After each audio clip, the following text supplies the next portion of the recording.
Good evening and welcome, dear friends, to our 10th live webinar for Christmastide.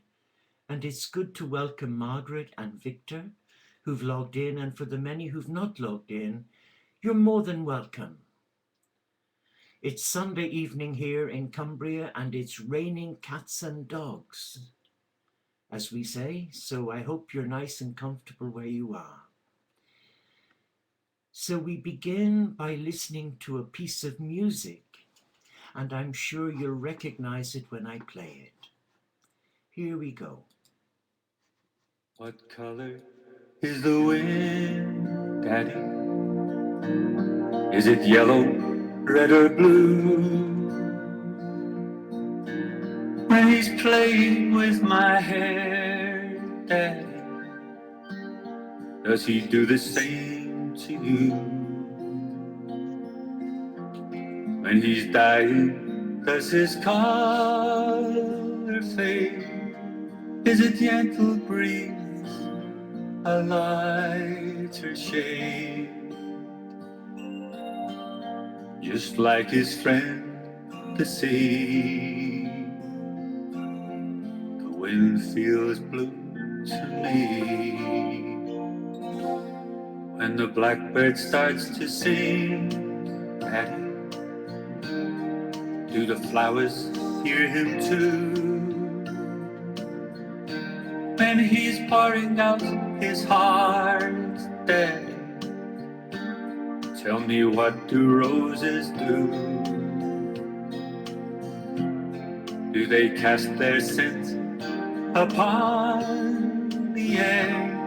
And is fragrance just a rose in prayer? Giving thanks to God above for the blackbird's song of love. Blow, wind, blow,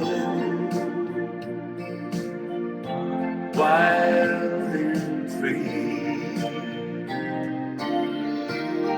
My daddy says you're a lot like me.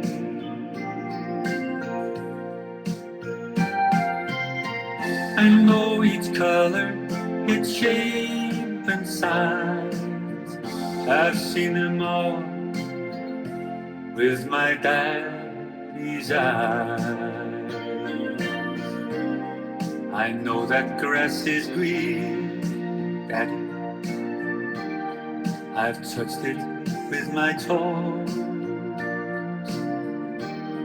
And snow is purest white, Daddy. I've felt it with my nose.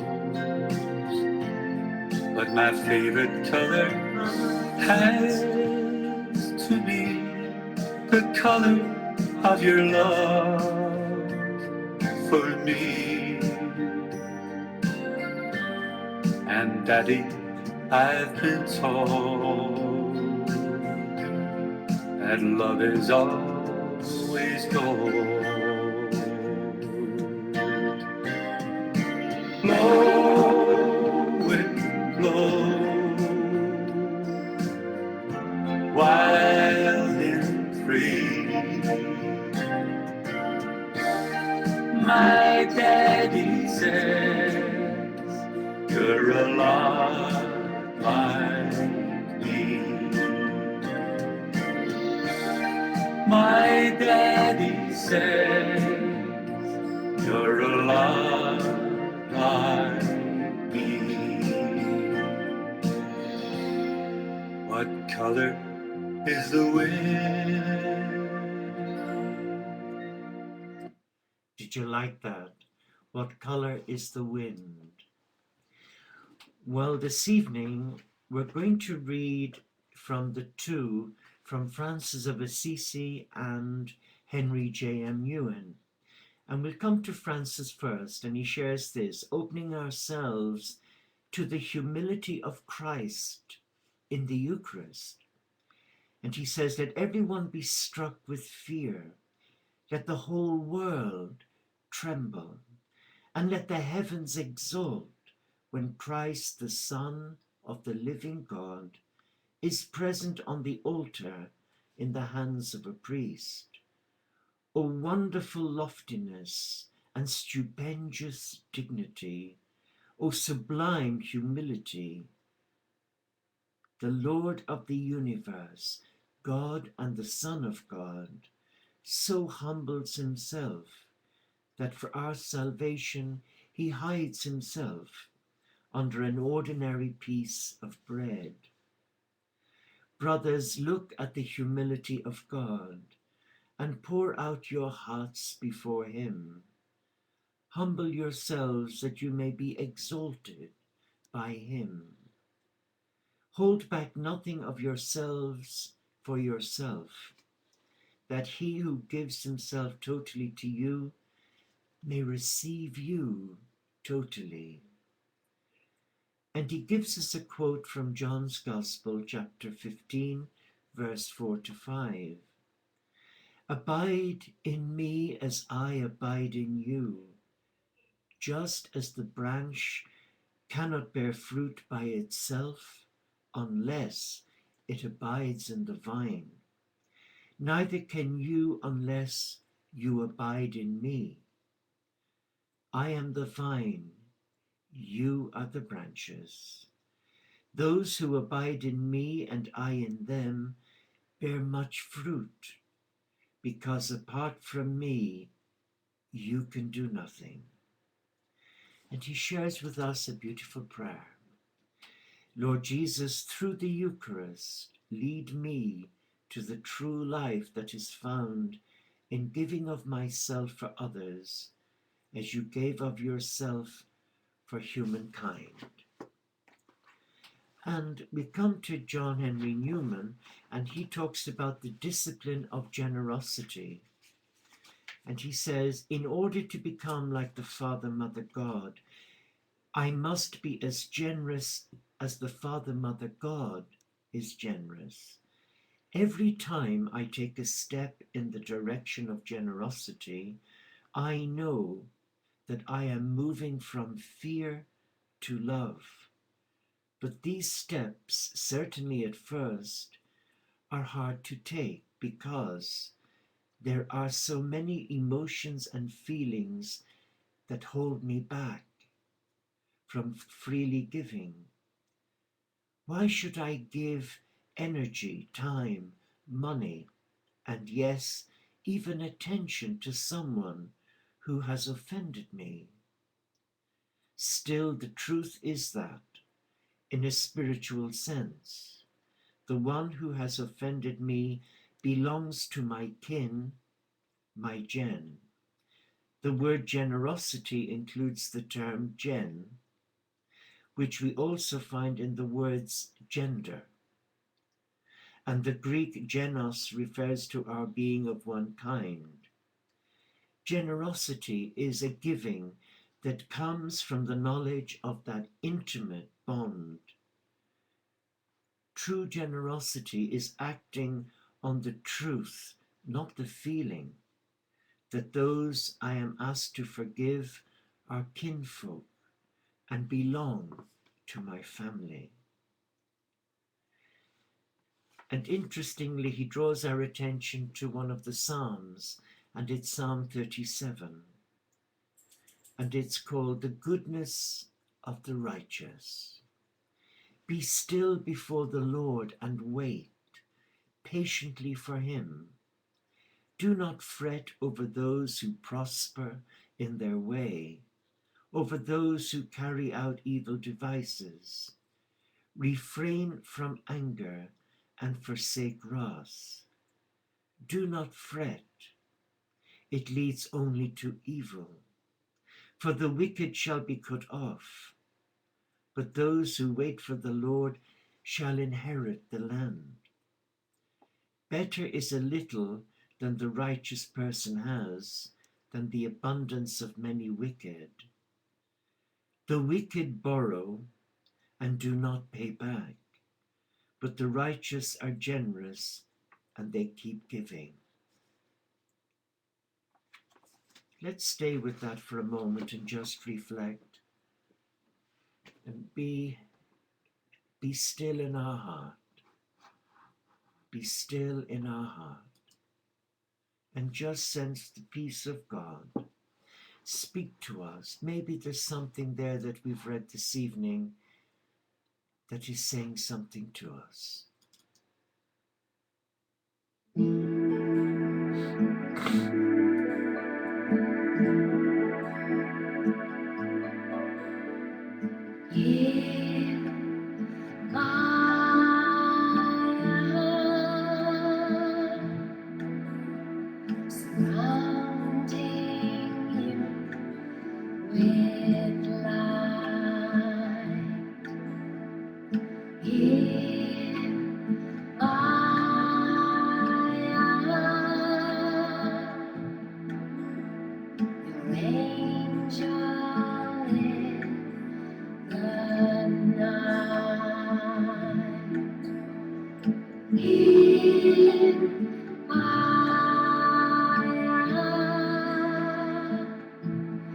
Gazing at your lovely face, here I am, with love and joy and grace.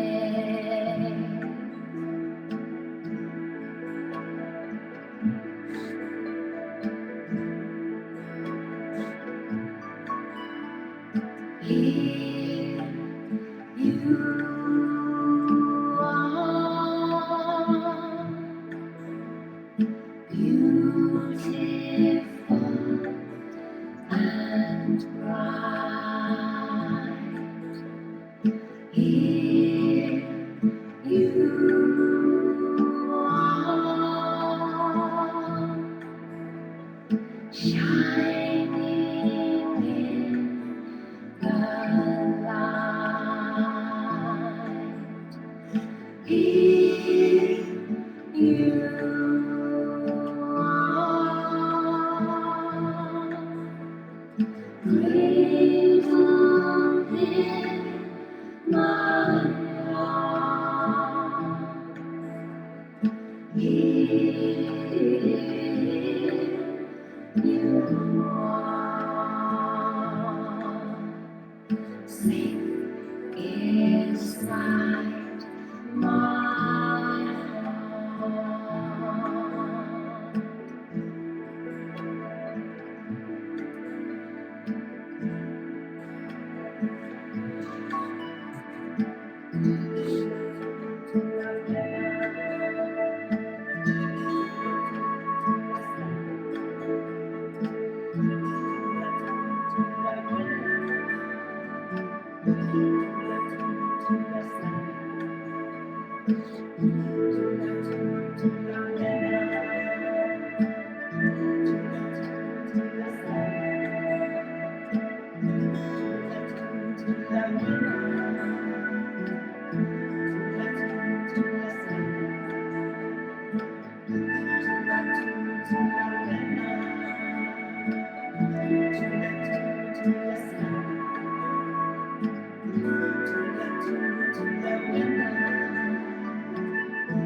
And now we read some words of wisdom from Francis, and the theme is at home in the universe. Perhaps one of the most obvious reasons that Francis touches our hearts today is that he knew how to be at home on the planet and in the universe. He was acutely aware of himself as a pilgrim, for whom this world was a temporary dwelling, yet he had a deep awareness of belonging. In our modern culture, we struggle in our relationship with planet Earth, and the universe itself seems vast and impersonal. In an early allegory about Francis, the sacred exchange, the saint, his brothers, and Lady Poverty enjoy a simple meal and then sleep. When Lady Poverty rises, she asks to see the cloister. Instead of taking her to a building, Francis and his companions lead Lady Poverty to a hill and point to an endless horizon, saying, "This, lady, is our cloister." Francis did not see a world locked in by physical boundaries, but one that was primarily spirit. Paradise itself was not confined to a particular space, but unveiled itself underfoot as he walked. It is easy enough to say that Francis envisioned a world that was God-centered and ultimately gracious and compassionate. But how can we share his outlook today in our secular culture, in a world stripped of sacredness?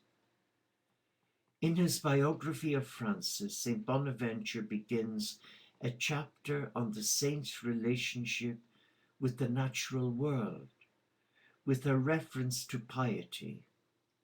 Piety, he says, filled Francis' being, drawing him to God and to reconciliation with all creation. This translation of piety seems strange to us because the word piety has lost its root meaning today.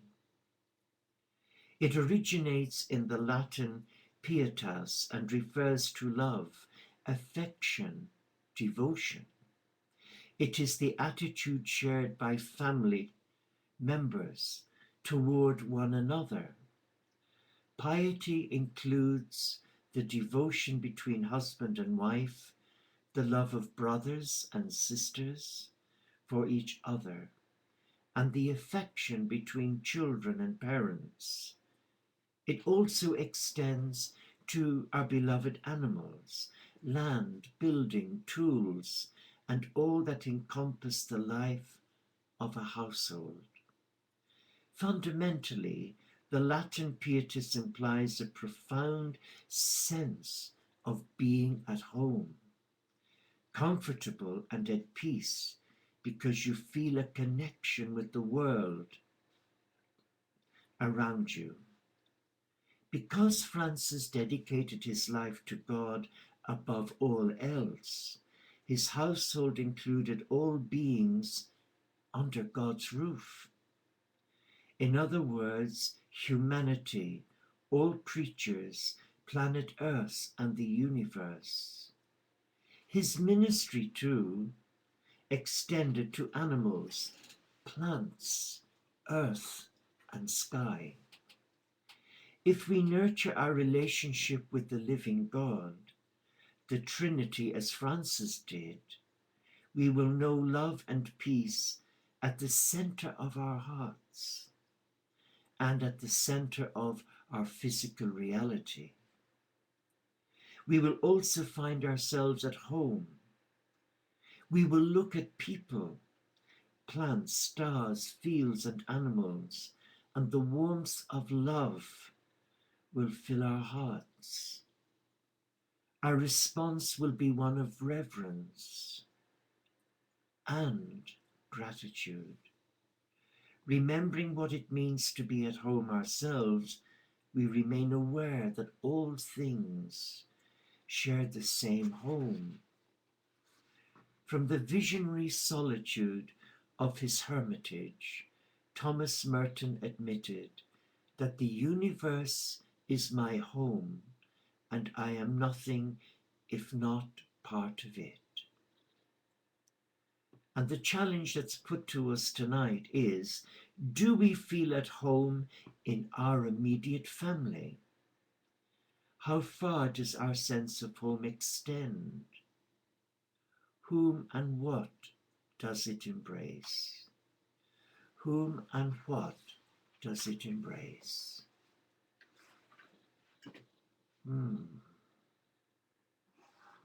Let us just reflect on those words and ask ourselves, do we connect with nature, with creation, and with the animal kingdom? Or are we totally oblivious to what's going on around us in the world? What is your heart saying? What do you feel is happening for you now, inside of you? Do you feel safe in the Creator's garden? Well, let us just take time to come into the Creator's garden and to allow the rays of Brother Sun and Sister Moon equip you with rays of love, healing love. But they can only do this when you make time to be still.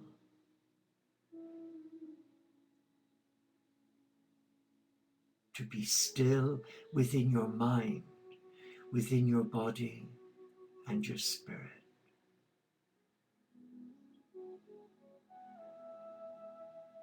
Let us now focus on our in-breaths.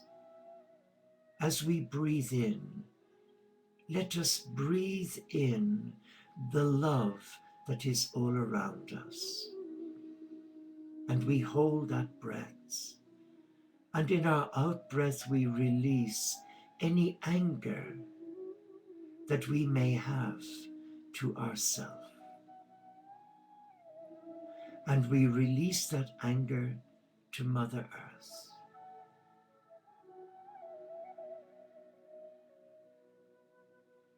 In the next in-breath, let us breathe in the love of Mother Earth. And let us allow that love speak to our hearts right now. And in our out-breath, we send love and gratitude to Mother Earth.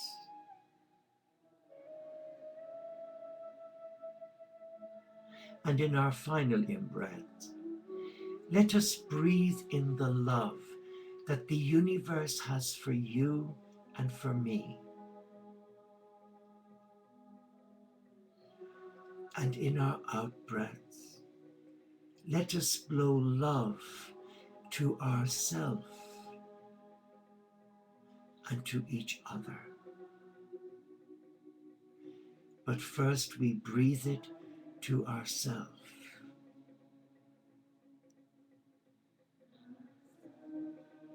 So let us sit in the presence of our divine self, and let us be aware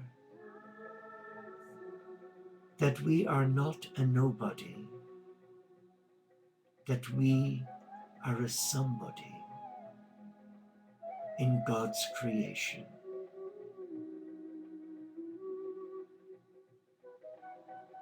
And we are here through choice.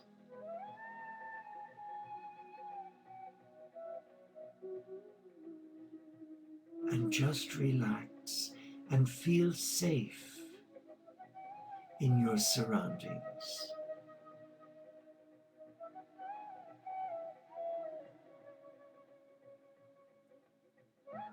And if anyone here is celebrating a birthday, it's important to acknowledge your very own birthday, but also we celebrate a second birthday because the day we were born, you and I were assigned a named angel called a guardian angel who has walked with us every step of our journey, every step, and has witnessed our trials and difficulties.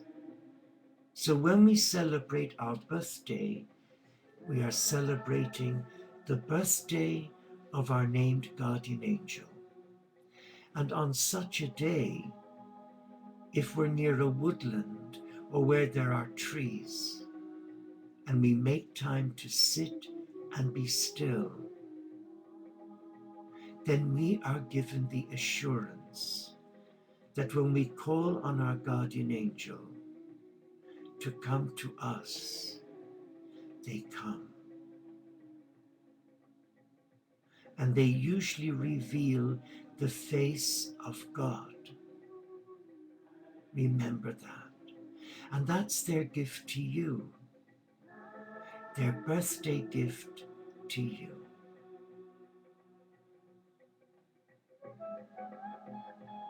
Be still.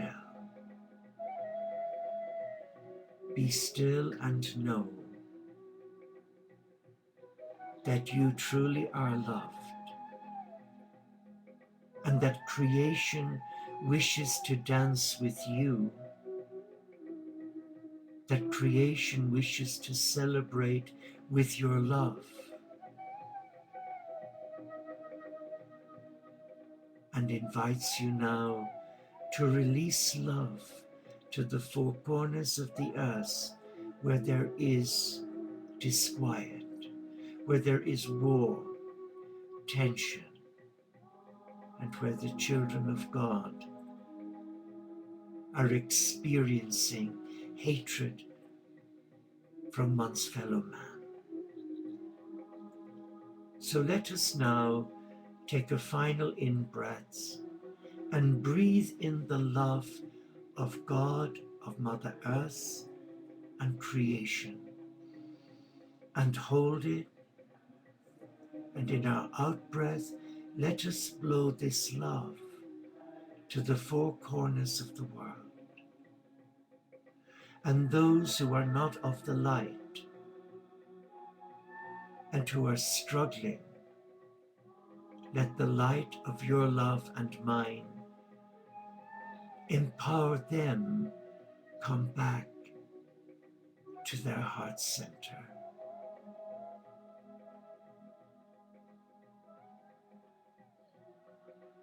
And be still in the presence of love.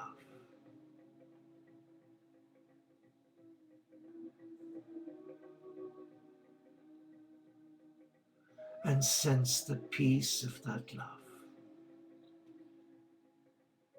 For that love was given to you and me where a price was paid for that love. Where the Son of God incarnated as a human being and who experienced the trials and tribulations that we do, toothache, stomachache, even headache. But more than that, the Christ gave his life for our freedom. And he didn't do it under duress. He voluntarily walked to his crucifixion out of love for you and for me.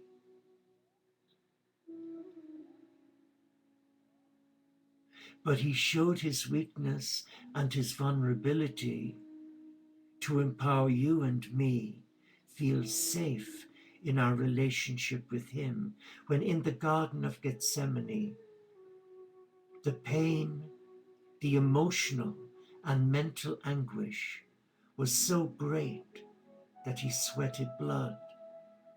and he cried out because his disciples fell asleep.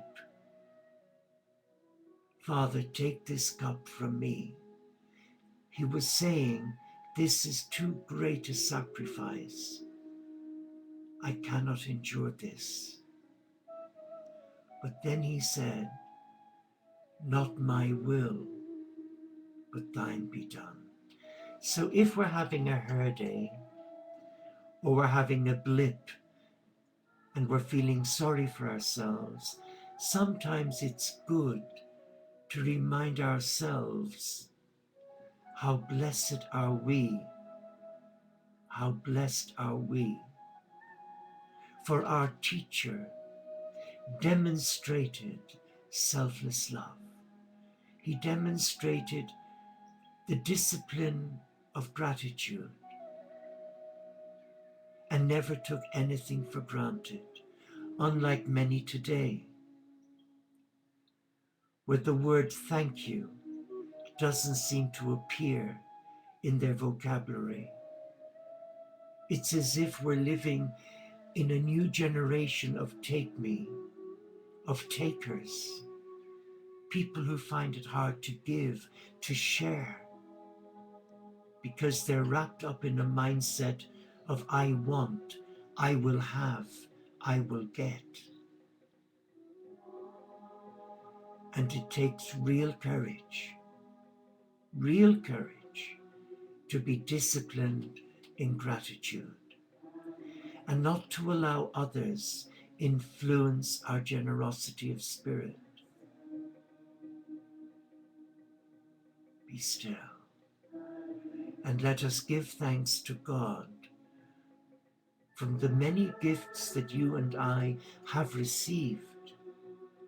The gift of selfless love, the gift of generosity, the gift of friendship, the gift of a beautiful soulmate in marriage, the gift of a loving family,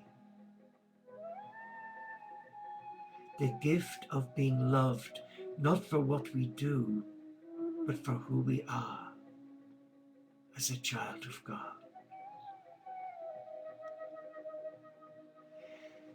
And we end with a beautiful prayer from John Henry Newman.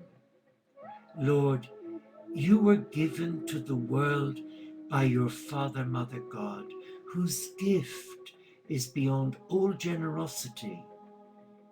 Teach us to give generously out of the love you have granted to us. Amen.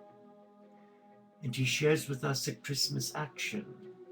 For today, even though it occurs in the midst of a bleak winter, accept the challenges of life without moaning and groaning about them. After all, these moans and these groans are really signs of self-centeredness. Powerful words.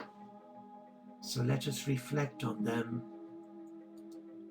and allow the spirit of the four winds with the Spirit of God. Breathe the breath of God. And you may wish to say this after me. Breathe on me, O breath of God. Fill me with life anew, that I may love what thou dost love, and do what thou wouldst do. Breathe on all here gathered, O breath of God.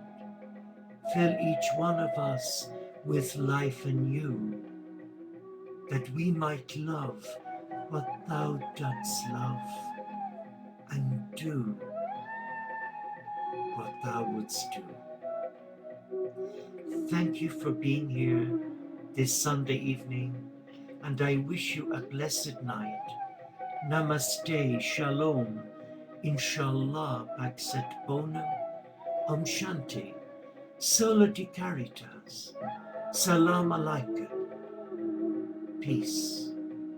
And as we pray the Celtic blessing from Iona, the blessing of heaven, the blessing of earth, the blessing of sea and sky on those we love this night, and on every human family, the gift of heaven, the gift of earth, the gift of sea and sky, and the gifts of Brother Sun and Sister Moon, and the animal kingdom be in your heart this night and every night. Amen. Namaste. Shalom. Inshallah. Paxet Bonum. OmShanti. Soloti Caritas. Salam Alaikum. Peace. Good night and God bless you. And thank you for your gift of presence. Peace.